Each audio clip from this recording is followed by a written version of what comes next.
oração, o meio de comunicação com Deus. A fé é tudo. A oração tem poder, então vamos orar. Feche os teus olhos para poder se concentrar. É o meio que usamos para com Deus falar sentado, de pé, de joelhos. Vamos orar, orai sem cessar.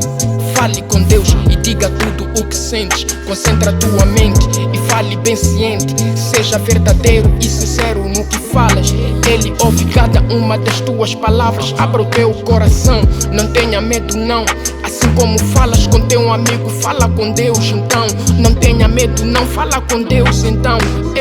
A oração tem poder, então vamos orar. A oração tem poder, então vamos orar. Se estás bem, se estás mal, vamos orar. Se estás bem, se estás mal, vamos orar. A oração tem poder, então vamos orar. A oração tem poder, então vamos orar. Se estás bem, se estás mal, vamos orar. Se estás bem, se estás mal, vamos orar. A oração liberta, a oração traz paz. A oração protege, a oração é a comunicação. A ponte que nos leva para falar com Deus. Seja muçulmano, cristão ou ateu, Deus não se importa com religião. É só orar com fé e verás a manifestação do poder divino. Não importa qual é o teu problema, esse é o sistema que resolve o teu dilema.